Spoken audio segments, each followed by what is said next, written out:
জামাতে ইসলামের এই উত্থান, এটাকে আমরা কীভাবে দেখি? এটা আমি বহু আগেই বলেছি যে দীর্ঘ 15 বছর ফ্যাসিস্ট শাসনের ফলে এটা হচ্ছে একটা বিজ্ঞান, এটা আপনাকে পলিটিক্যাল সায়েন্সের একটা অংশ।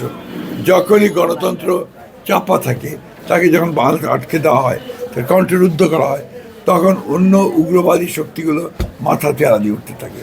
এবং সেটাই এই দেশে ঘটেছে, যেখানে আজকে যেটুকু উত্থান হয়েছে জামাত ইসলামের, that is because of Awami League, তাদের যে দমন পীড়নমূলক যে শাসন এবং বিরোধী দলকে ফাংশন করতে না দেওয়া, তাদেরকে ইলেকশন করতে না দেওয়া, যার ফলে আজকে এটা হয়েছে।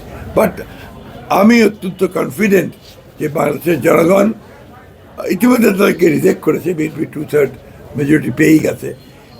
জনগণ তাদেরকে আবারও সুষ্ঠু, সৎ এবং কল্যাণমূলক রাজনীতির মধ্যে দিয়ে সমস্ত অপপ্রবণতাগুলোকে রুখে দিতে সক্ষম হবে।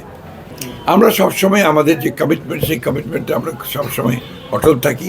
আমরা বলেছিলাম যে ফ্যাসিস্টদের বিরুদ্ধে যারা রাস্তায় যুগপৎ আন্দোলন করছেন, তাদেরকে সঙ্গে নিয়ে আমরা নির্বাচন করেছি এবং তাদেরকে সঙ্গে নিয়ে ইনশাআল্লাহ আমরা সরকার গঠন করব।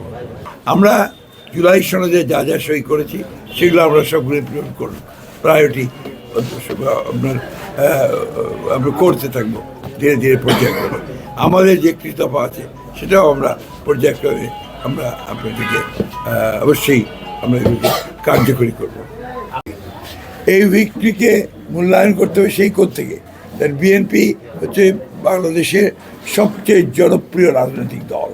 এর প্রতিষ্ঠাতা শহীদ প্রেসিডেন্ট জিয়াউর রহমান যখন দল প্রতিষ্ঠা করেন, তারপর থেকে বিএনপি জনপ্রিয়তা কখনো হারায়নি। কারণটা হচ্ছে যে বিএনপি সবসময় জনগণের সঙ্গে থেকেছে এবং জনগণের রাজনীতি করেছে। সেটাই হচ্ছে বিএনপির সবচেয়ে বড় শক্তি। একটা কথা মনে রাখতে হবে আমাদেরকে, যে বিএনপি কোনো ক্যাডার বেস পলিটিক্যাল পার্টি না, BNP is a mass base political party. সুতরাং এটা যা চরিত্র থাকে মাসের পলিটিক্যাল, এই চরিত্র নিয়ে বিএনপি জনগণের কল্যাণের জন্য ইতিপূর্বে কাজ করেছে, সরকারে ছিল। এবং বিএনপির যে ম্যানিফেস্টো, বিএনপির যে ভিশনগুলো, বিএনপির যে রাষ্ট্র সংস্কারের যে কথাগুলো, দাবি দেওয়াগুলো, পয়েন্টসগুলো, সেগুলো জনগণ অ্যাকসেপ্ট করেছে বলেই আজকে এই ল্যান্ডস্লাইড বিক্রি হয়েছে।